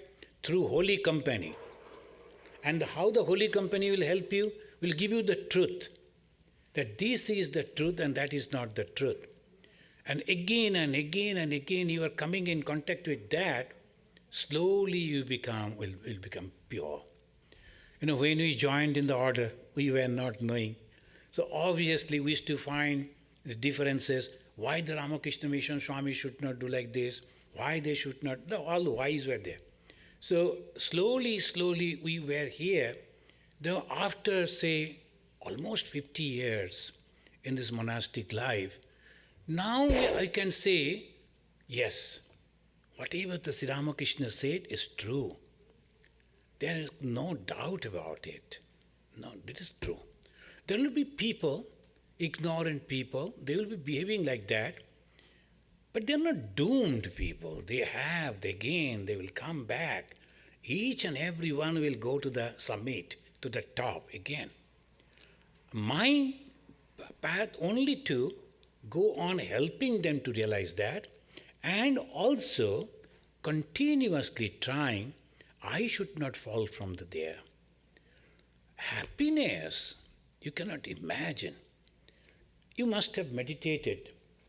Those who have meditated, and after the meditation, if you can have real meditation, even for a minute, when you get up, you feel, oh, I'm really so happy. Now, if you're constantly meditating, constantly thinking God within your heart, or the truth constantly going on in your mind, think of the joy, think of the happiness. So these, the Krama-mukti and Sri Ramakrishna's going and coming back, that is the unique, never ever in the history of religion is there. But for about us, we should choose here or afterwards. That is our choice. I should be free, but karma phala will be there. After death, I am going to be free. That is our choice. But we must go to that blessed level where from we are not coming back. We will sure. allow. Sure. We will then allow. But the highest bliss, we will refer to this highest bliss that he was going to when he continued to go to these trances. Yes. But even you just referred to it as a higher bliss, a higher bliss, a higher bliss. It's by some traditions, it would be, say, that bliss, which is, we'll call it the Mach 20. Right. The supreme of the supreme is always, always present. There is no need to go into a trance to experience it. But this would be disagreements between two traditions and what we are witnessing. Fair enough. Yeah. Thank you, sir. I saw the Swami Gambhirananda ji. He was the General Secretary of the Ramakrishna Mission.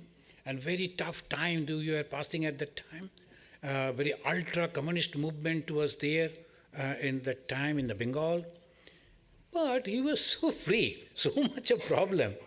But whenever he will be there in his office, when everything has gone, all the table is free, all the files have gone to different departments, he will be putting finger like this, he will be beating the table and singing the mother's name, Shama Ma Ki Amar Kalore. That was a very, he used to, no tension at all. No tension at all. He is the General Secretary. And so much a problem. But he will be beating like this. Then Swamiji, how could you sing like this when so many problems are there? Any time this ultra-communist can come and throw bombs and all that. That type of tension was there. He said, Mother is there. Mother will take care. Whatever we can, possible we will do. Why to tension? No tension at all. That is the realized soul. No tension at all in any way. I'm so happy talking with you all. And I'm so happy that you are really, really interested in this life.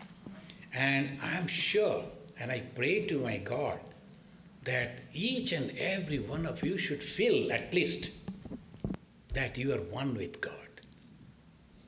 You should one. Do I feel that? There's an online comment, Maharaj. Yeah. Online comment. The commenter requests your response and to take the comment as a question. Please say, quote, God-like, unquote. To become God causes so much of confusion. Are we the creator God? No. Please save us from confusion. That God, see, the Devata, when we are translating, we are in English, is God. But the Devata is a state of happiness, joyfulness, where from you are not coming back to the circle of birth and death. But you are not the creator. When you say Bhagavan, that's why again and again I was using the word Bhagavan, the Ishvara, who is the creator, is God himself. He is the creator. We can never become that. No one can become that. But we can go beyond the circle of birth and death. I think I'm clear. Please remember, if you don't have any desire, then you are free from the circle of birth and death. But the God will go on playing. It is his play. But I am not in that play. That's all. The God will enjoy his play. Let him do. That is his job. But why should I suffer unnecessarily? That's why. There is one confusion because English has relatively few words to talk about God. Whereas in Sanskrit and other Sanskritic languages, there are so many different words. Yes. So we can use the big G and small g. Hello, Namaskar Maharaj. My name is Kaushik. It was a very wonderful speech, joyous speech. So while I was hearing to it, very quickly, you talked about being a Pashu, then get elevated to human, then be God now, right? So basically talking about the three aspects of the tamasic and rajasic and the sattvic, right?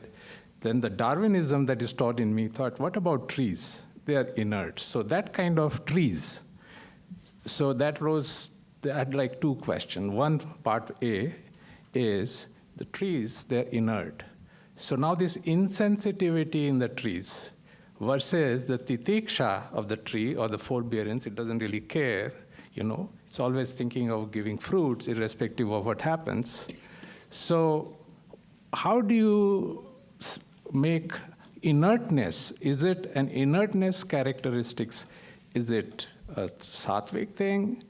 Is it a tamasic thing to be inert feelings and all that? That's one question. The second question, so that I can finish, is if I think of it as a sattvic, then there are two types of sadhus, sattvic bows. One is completely inert. They lock themselves in a Himalayan cave. They don't really listen, hear, feel anything, and they keep doing their own thing.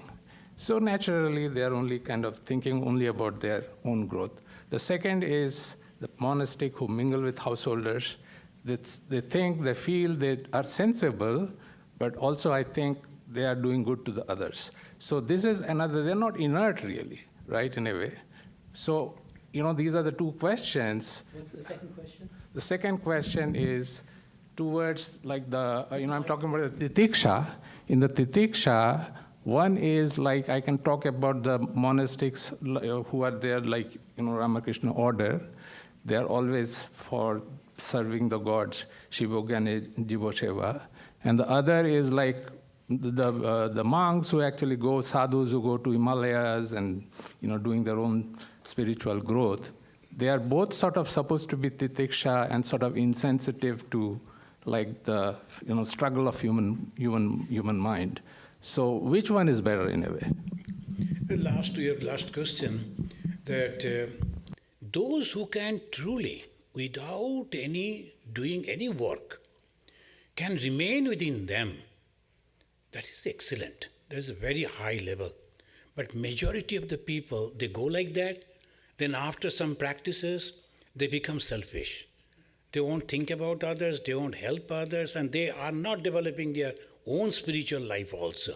They hypnotize themselves thinking, I am a very religious person. That is why Swami Vivekananda said, you are indebted to the society. When we are growing up, so many people helped us.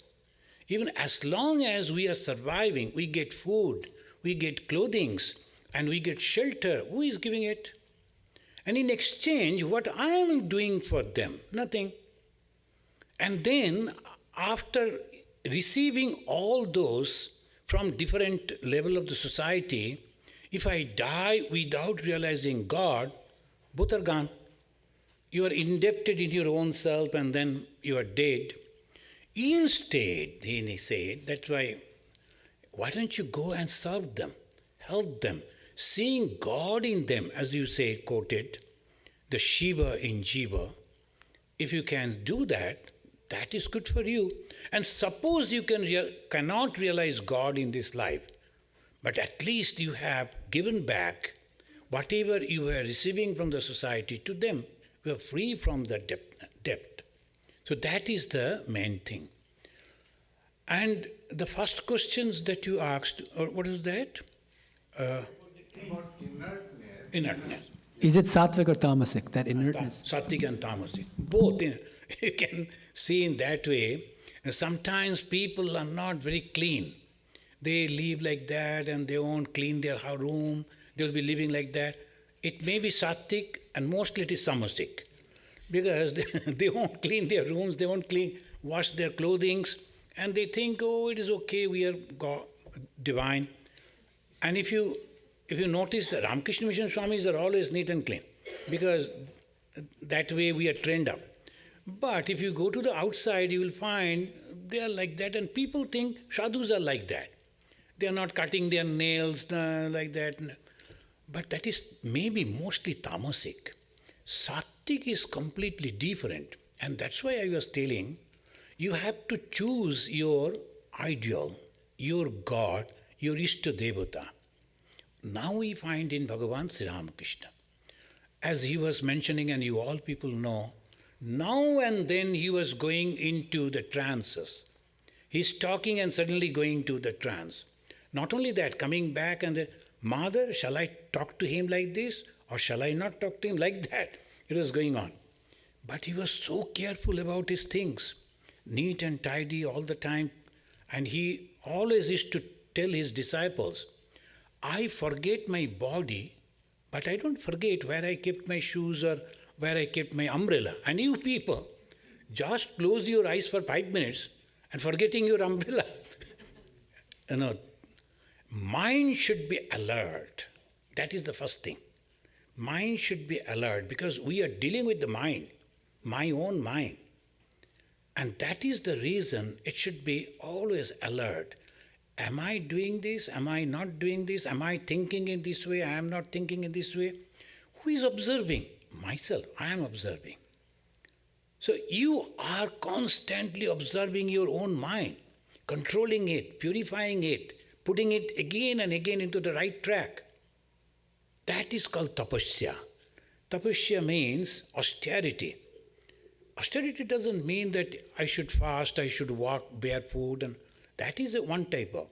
But constantly watching your own mind and putting, that is what you say, inertia. Those who have reached to that level, they don't do anything. But when you are on the process, you must be very alert. You must be very alert. You know that there is one type of sadhus are there. In the Mahabharata, you have noticed, and many of you know Mahabharata story, when that lady, Draupadi, she was having some, they drag him to the court insulting her. And the great personality, Bhishma, Devabrata Bhishma, he was waiting over there sitting. Then this Draupadi called him, said, "You are here and these people are insulting me. Won't you say anything?" Then the Bhishma said, "Wait and see. Something is going to happen." Why? Bhishma knew what will happen. He wanted that the Krishna's divinity should be disclosed. People thought Krishna is also one of them as a human being. But the Bhishma knew it. And that is why he said, "Let's wait and see." And that happened actually. Then Krishna showed his divinity there. So those who understand what is going to happen in the future become calm, become quiet, and actionless, as if inertia. But no, they know what is going to happen. That is the answer. Thank you. Other questions? Yeah. Oh, there's somebody. Okay. Well, I'll come to you next. Yeah.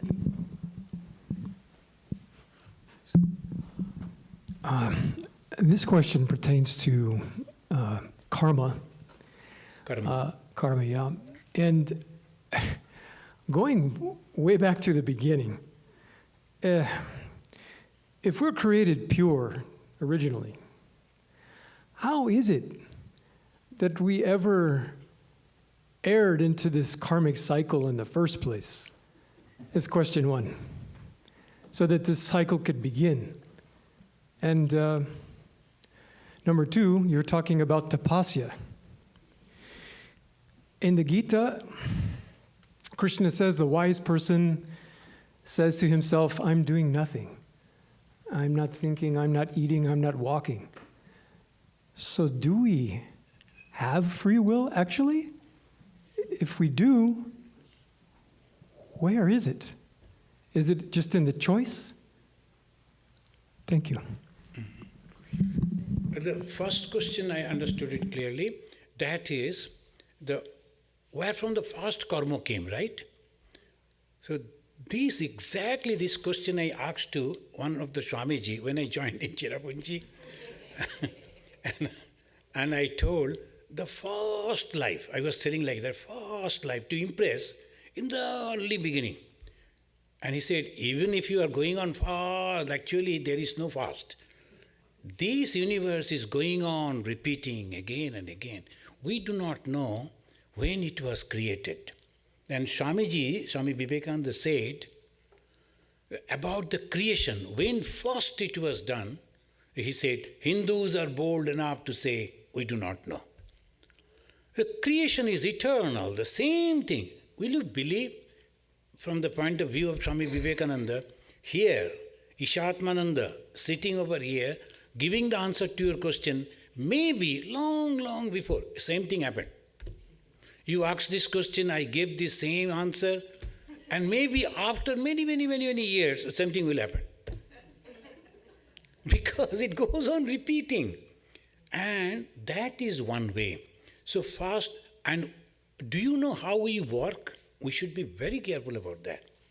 Only we think that when physically we are doing something, that is the work. No.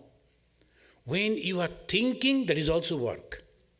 When you are talking with others, that is also work. Suppose you talk about others and then in such a way that he or she will be punished and problem will come, that is also bad karma. I only commented, I didn't say anything. No, it is a bad karma you did. By saying something wrong about somebody else, and nowadays it has become terrible. I don't know in American, but Indian, anyone having the smartphone, so many varieties of things will come in that.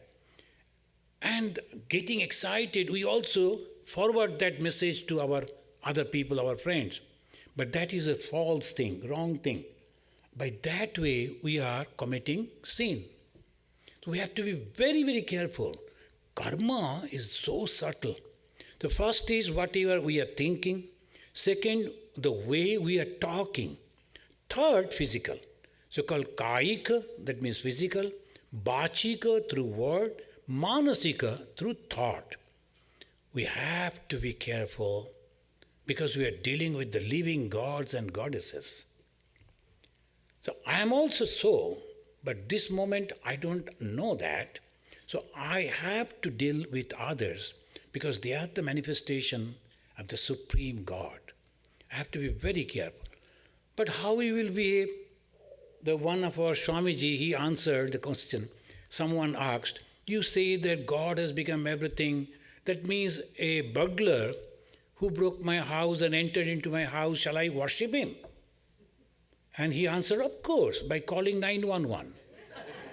But that is the way you have to worship him. Also, you have to understand the practicality and you have to behave, but you know that each and everything is nothing but the same God. I try to give an example in this way. See, all the different type of bulbs are there. This one is different, that one is different, microphone is different. Names are different, forms are different, activities are different, but they are one. How? Because the same electricity. Same electricity is there passing, and that's why they are. Though they are apparently different, we are also same.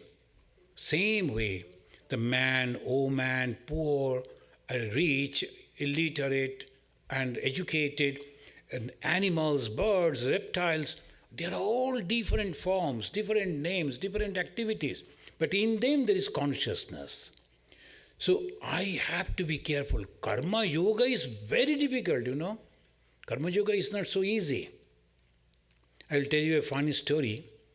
The one teacher, he got inspired by reading Swami Vivekananda's book that we should work for others, help others. See, he was the teacher of, I think, 3rd grade or 4th grade students.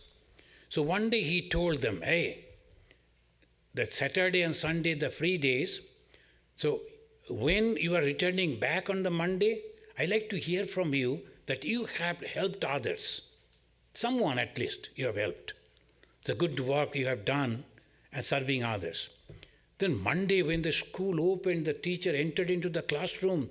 All the children were excited to say what he has done. All raised a hand. Then he asked, Rama, you have done a good work? Yes, yes, sir. What have you done? I took an old man from one side of the road to the another side. I helped him to cross. Oh, good, good. And then Sham, what you have done? I helped an old man to cross from one road to... Jodu, what you have done? I also helped an old man. Then he asked, where from you got so many old men? When that one old man was there, he was sitting and basking in the sun. We pushed him to cross the road. And all of us, say 29 boys, they were pushing him from one side to another. Then the teacher asked, what happened ultimately to that gentleman? Well, the senior people, they came and took him to the hospital. Now, if we try to help people, the old man was sitting over there in the corner of the road, basking in the sun, and these children, they wanted to help him by crossing. We have to be careful. When we are helping a person, are you sure that you are helping him or her? That is also karma. Karma is so difficult. The jnana is difficult, bhakti is difficult, karma also. Suppose you are supporting some people who are bad, and with your money, with your support, if they are doing the bad work, that will come back to you too. So the karma phala, as you were telling, is really, really. But when it started, we cannot say. Thank you. The second question was, do we have free will? So, free will. Free will, this is a very old question. And Bhagavan Sri Ramakrishna said the free will means is that that so many Swamis and so many times they have mentioned, quoting Sri Ramakrishna, that a person tied a cow and the rope was, say, a little like this, and the cow was grazing within that. Now this cow, after finishing all the green grass, wanted to reach to the little distance. It was trying to pull that rope. Seeing that, the owner will come and extend the rope, maybe another 5 feet. So when you are trying, that is your, the Purushakara, trying very much to reach to the other shore, and the God will allow you to go to that much. Otherwise, everything is designed by God, everything. When the great Arjuna refused to fight, what the Krishna said in the Bhagavad Gita? Purvamaiva niyata, I have killed all these people. The war is already over. Nimitta matra bhavasabhya sachin. You are becoming only, I have chosen you to be there, you do that much. So whatever we are doing, actually nimitta, it has already been done. Can we really help others? No, it's so difficult. Because that particular person is having the karma phala, past life, karma phala, all those things, so complicated. We cannot do that. What we can do, we can just mitigate a little the suffering, that much. We go and help, and that much that is done. Otherwise, we cannot help anyway. That's why we should be humble. The giver should kneel down. Swamiji said, the giver should kneel down. Oh, I helped that man to grow up. Nothing like that. It is already there. And when we have this idea in my mind, that helps us to reduce our ego. And when you are free from your ego means you are God. You are God yourself. Let's let her speak first, and then. Because I already asked one. If somebody wants to ask. He asked two. So why don't you? Okay. Yeah, Swamiji, this philosophy and everything, it is so nice. But sometimes, while we lead practical. Keep the mic close to your mouth. Okay, while we are leading life, it is very difficult. We get anger, we get annoyance. Do you have any practical advice? So do 1, 2, 3, 4 things so that little less and less karma. Thank you. So anger, you're talking about the anger, how to go. So actually, anger means, when our desire is not satisfied, we become angry. That is the main reason. Why a person become angry? Because his or her desire was not satisfied. That is the anger. But sometimes the mothers become angry with the children. It is not that. There is also desire.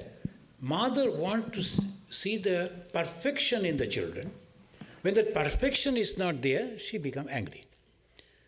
But when you are jealous about someone is doing something good, and you feel jealousy, that is bad. And you are angry because somebody is praising him or her, that is very bad.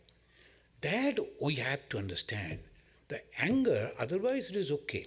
But Bhagavan Sri Ramakrishna gave a wonderful help, by this way. It won't go. Anger will be there, jealousy will be there, and all those things. He said, turn it to God. When you are feeling angry, turn to God. God, why he will be so happy and you are giving everything to him or her? Why not to me? Fight with God. Truly, if we fight with God, pray to God, express our anger, our whatever emotion to God, you are helping yourself. Not only that, the suffering. Look at the first chapter of the Bhagavad Gita. Arjuna is suffering. But the Arjuna very cleverly turned it to God. The suffering became a great help. I am suffering, mother. I am suffering because of this, because of that. Why going and telling people? Go and talk to God. I know everything that you are doing. You are asking me to cry. You are giving all this punishment, so I am suffering. So what have I done? Like that, if you talk to God, think of it. The great purity will come within your mind. So take everything towards God. That is the teachings of Sri Ramakrishna. In Bengali, he said, "Mod firiye dao." You cannot uproot it, but just turn it. That will help you. We have time for one more question, and so if there are no new people, we'll let this person follow up. Okay.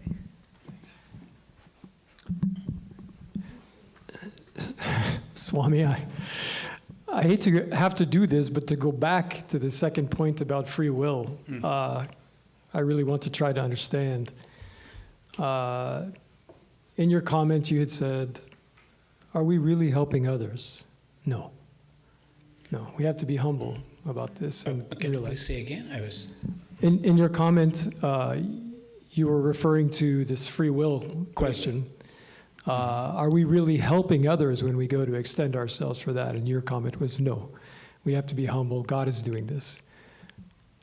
In that context, if gunas are just touching gunas, even with our own mind trying to purify or trying to direct mind toward a higher ideal, can we really help ourselves?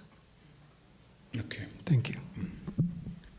Can you please Yeah. the question again? So what he's asking is, you mentioned in your response to his previous question about free will that we shouldn't even think that we can help others, that it's actually God working through us. Yes. And then he said, but if that's true, then in what sense do we still have free will to purify our minds and to engage in spiritual practices? That's a wonderful question. So actually, God has chosen us to do this and that. When you see someone is suffering and you feel that I should go and help, the God's will working through you. Maybe that person, suffering person, was noticed by many other people. But that idea to go and help never came to them. It came to you. And when you are going to help, other people are also joining. You are also getting the material or support to help. God wants you to do that. And that is why Swami Vivekananda said, think yourself blessed because God has chosen you for that particular work. That is called free will, as if I am thinking. But God actually forced me to think in that way, work in that way. So we are very humble people, actually myself. But when from our headquarters, they send you to go somewhere, and it was so challenging in the Andaman, almost nowhere, so far away from the mainland. The in-charge Swamiji, he told, if you become successful over there, then I will bring you back by the ship. I'm sending you by ship and will bring you back by ship if you are successful. If you are unsuccessful, try swimming. Otherwise, look at it. And believe what, how they work, they send the Swami, that's all. And you have to go, you have to plan, and you have to collect money, you have to develop the devotees and workers, and you have to work everything. Ultimately, they will only say, you are an idiot, you have not done correctly. That's all. So that way it goes.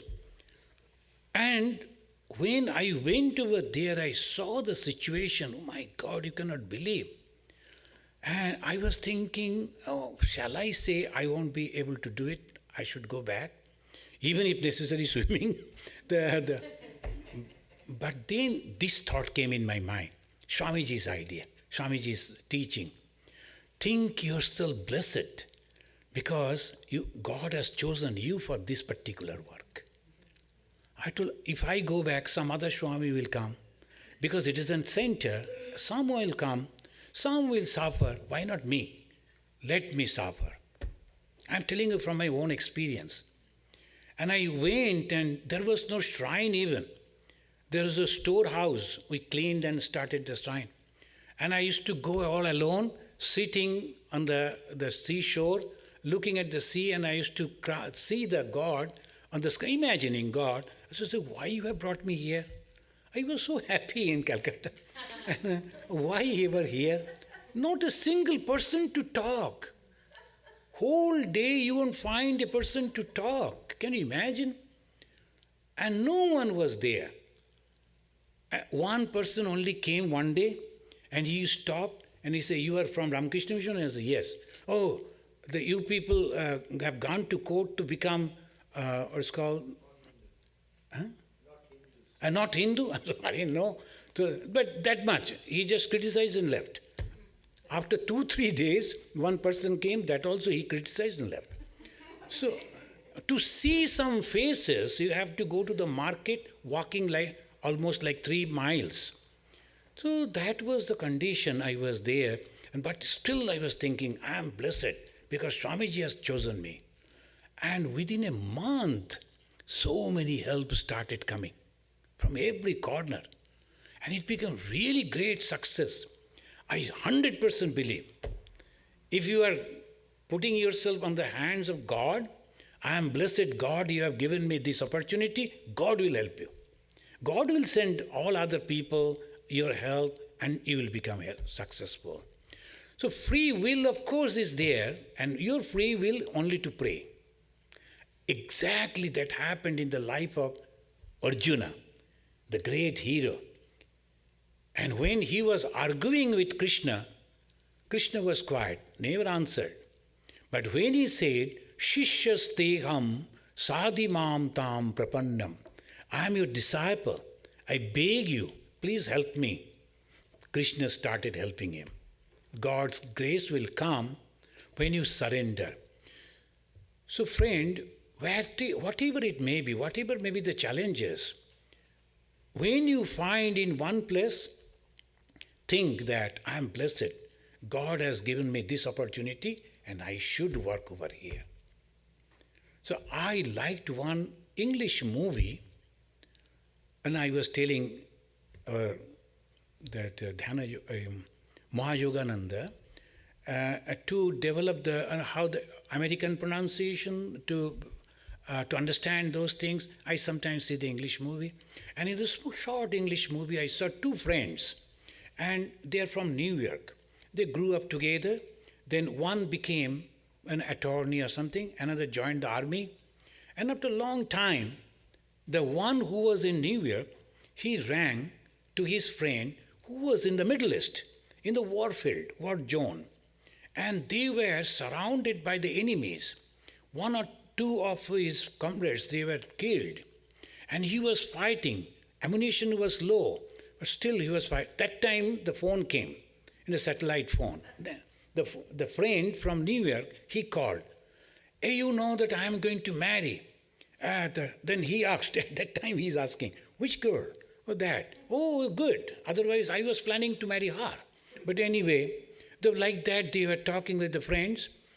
Then he said, "I am going to marry next Sunday. You must be there." "Where you are?" This last sentence of this boy I liked so much. He said, "I am a soldier, man. I am supposed to be in the war field. I am happy I am in the war field. You know I am going to die within few minutes." He never cared that he is going to die and his friend is going to enjoy over there. That is called, once I have taken up the job, I have taken up the mission, taken up some vows, God and me, I'll try my best, God will help me. This statement I really liked. Don't cry, "Oh, why I joined, and I would have been a lawyer, I could marry," nothing like that. I'm a soldier, and soldier where you will be? You will be in the war field only. The decision is yours, and happiness is yours, and God will be with you wherever you are. Thank you, friends. Thank you, Swamiji. See what a wonderful message, ending with wonderful, lively, inspirational ideas, no? And all the questions are wonderful, and Swami is wonderful, as you understand, always. So, thank you, Swami, for coming, and we hope to see you again here, and it's a great pleasure to have you here. And now is our time for eating, so we please come. We can chant the Brahman here itself, no? Yeah, it is good, so that you can quickly get into the line. So let us say the prayer, you know. Om Brahmarpanam Brahma Havir Brahmagno Brahmana Hutam Brahmaivate Nagantabyam Brahma Karma Samadhina Hari Om Tat Sat Om Shanti Shanti Shanti. Brahman is the ritual, Brahman is the offering, Brahman is the one who offers to the fire that is Brahman. If one sees Brahman in every action, one will find Brahman. Om, peace, peace, peace. So thank you, Swami, again. It's a really, really very inspirational and to the point to our questions of our life, and it's wonderfully explained. So let us work on that. Thank you.